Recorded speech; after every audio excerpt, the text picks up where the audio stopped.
السلام علیکم ورحمۃ اللہ وبرکاتہ۔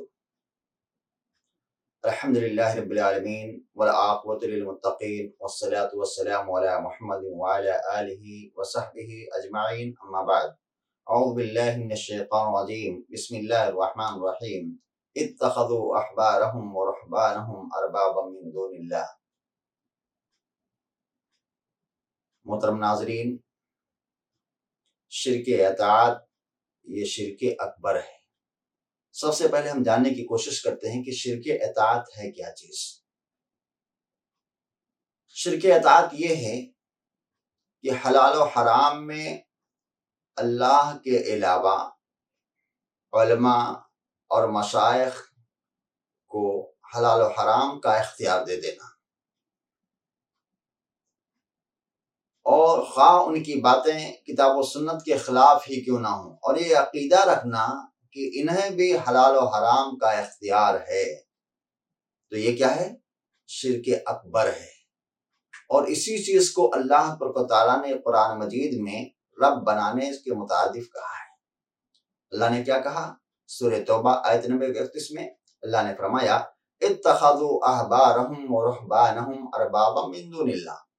ان یہود و نصارہ نے اللہ کو چھوڑ کر اپنے علماء اور مشائخ کو اپنا رب بنا لیا ہے۔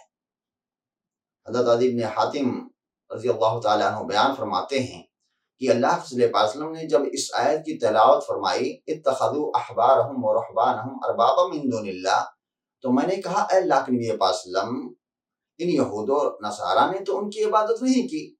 اللہ صلی اللہ علیہ وسلم نے فرمایا ہاں، یہ بات تو ہے کہ انہوں نے ان کی عبادت نہیں کی، البتہ یہ بات ضرور ہے کہ جب ان کے علماء نے کسی چیز کو حرام ٹھہرا دیا تو اس کو انہوں نے حرام سمجھ لیا، اور جس چیز کو انہوں نے حلال ٹھہرا دیا اس کو انہوں نے حلال سمجھ لیا۔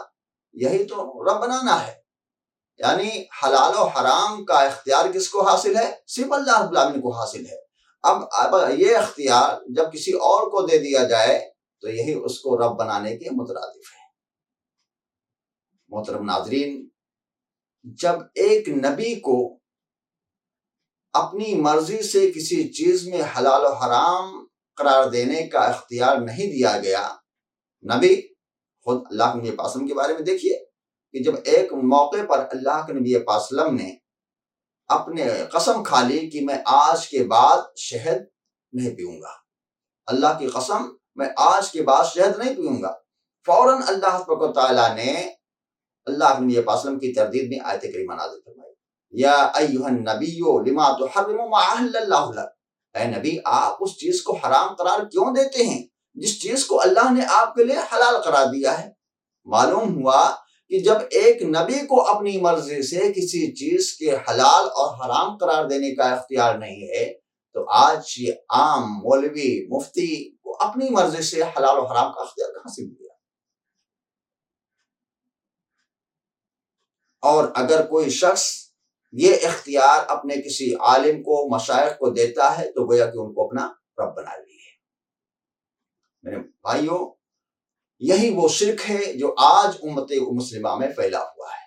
آج امت مسلمہ کی اکثریت فرقوں میں بٹ کر کے اپنے اپنے علماء کو اپنا رب بنائے ہوئے ہیں۔ ان کے عالم نے جو کچھ کہہ دیا، چاہے سچ ہو یا جھوٹ ہو، صحیح ہو یا کچھ بھی ہو، چاہے کتاب و سنت کے مخالف ہی کیوں نہ ہو، اس کو من و عن قبول کر لیتے ہیں، اور یہ پوچھنے کی جسارت بھی نہیں کرتے ہیں کہ آپ نے جو یہ بات کہی ہے کہاں سے کہی ہے، اس کی دلیل کیا ہے۔ بس ان کو اپنا رب بنایا ہوا ہے کہ جو کچھ انہوں نے کہہ دیا، جو کچھ انہوں نے بک دیا، اس کو من و عن قبول کر لیتے ہیں۔ عوام کو تو چھوڑ دیجئے، ان کے علماء کی یہ حالت ہے کہ اپنے مسلک کی تائید میں قرآن و سنت کی سچی تعلیمات کو پس پش ڈال دیتے ہیں، یا تو اس کی بیجا تعبیر کرتے ہیں۔ ان کے سامنے صحیح حدیث پیش کی جائے ان کے مسلک کی تردید میں، تو یا تو اس کی بیجا تعبیر کر کے نکل جاتے ہیں، یا تو یہ کہہ کر نکل جاتے ہیں آپ کی بات تو صحیح ہے، لیکن ہم کیا کریں، ہم فلاں امام کے مقلد ہیں، ان کی باتوں کو بھی تو رد نہیں کر سکتے۔ میرے بھائیو، یہ ہے ان کے علماء کی حالت۔ عوام کو تو چھوڑ دیجیے۔ محترم ناظرین، تعجب مجھے اس بات پر ہوتا ہے کہ جن اماموں کے مقلد ہونے کا یہ دعویٰ کرتے ہیں، کاش انہوں نے ان اماموں کے اقوال میں غور و فکر کیا ہوتا تو حدیث رسول کو ٹھکرانے کی جسارت نہ کرتے۔ امام ابو حنیفہ رحمہ اللہ فرماتے ہیں، اذا قلت قولا یخالف کتاب اللہ وخبر الرسول فاترکوا قولی، کہ جب میں کوئی ایسی بات کہوں جو اللہ کی کتاب اور اللہ صلی اللہ علیہ وسلم کے فرمان کے خلاف ہو تو میری بات کو چھوڑ دو۔ یہ کس نے کہا؟ امام ابو حنیفہ رحمہ اللہ نے۔ اسی طرح سے امام مالک رحمہ اللہ فرماتے ہیں، انما انا بشر اخطئ واصیب فانظروا فی رائی، اے لوگو میں ایک انسان ہوں، جب اپنی طرف سے کوئی میں فتویٰ دیتا ہوں، جب میں کوئی فتویٰ دیتا ہوں تو میں صحیح کو بھی پہنچ سکتا ہوں اور میرا فتویٰ غلط بھی ہو سکتا ہے، لہذا میرے فتووں میں، میری باتوں میں کیا کرو؟ غور و فکر کرو۔ ہر وہ بات جو کتاب و سنت کے موافق ہو اس کو لے لو، اور جو کتاب و سنت کے مخالف ہو اس کو چھوڑ دو۔ یہ کس نے کہا؟ امام مالک رحمہ اللہ نے اتنی وضاحت کے ساتھ فرما دی۔ اسی طرح سے امام شافعی رحمہ اللہ فرماتے ہیں کہ جب تم میری کتاب کے اندر اللہ صلی اللہ علیہ وسلم کے حدیث کے خلاف کوئی بات پاؤ تو حدیث رسول کو لے لو اور میری بات کو چھوڑ دو۔ امام شافعی رحمہ اللہ کا یہ قول ہے۔ امام احمد بن حنبل رحمہ اللہ فرماتے ہیں کہ من رد حدیث رسول اللہ صلی اللہ علیہ وسلم فہو علی شفا ہلاکۃ، جو حدیث رسول کو ٹھکرا دیے وہ ہلاکت کے دہانے پر ہے۔ اللہ اکبر۔ یہ اماموں کے اقوال ہیں۔ اگر ہمارے یہ مقلد بھائی اپنے اماموں کی باتوں میں غور و فکر کرتے تو یقیناً اس قسم کی جسارت نہ کرتے کہ وہ حدیث رسول کو ٹھکرا دے۔ محترم ناظرین، جس طرح سے اللہ کی عبادت میں کسی اور کو شریک کرنا یہ شرک کہلاتا ہے، اسی طرح سے حلال و حرام میں اللہ کے علاوہ کسی اور کو اس کا حق دے دینا، اپنے علماء کو، اپنے مشائخ کو، اپنے اولیاء کو، اپنے رہبروں کو اس کا حق دے دینا حلال و حرام کا، یہ بھی کیا ہے؟ شرک ہے۔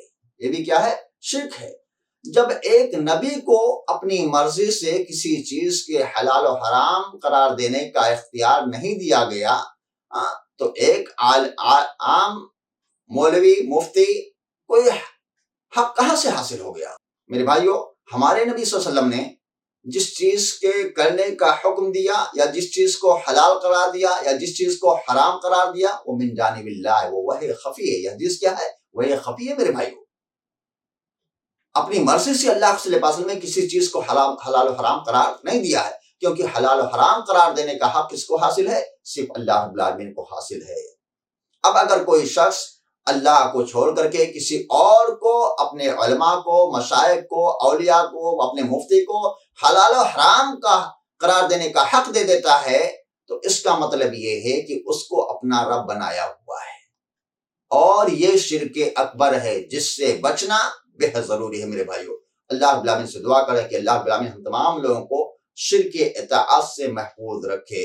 آمین۔ تقبل رب العالمین۔ السلام علیکم ورحمۃ اللہ وبرکاتہ۔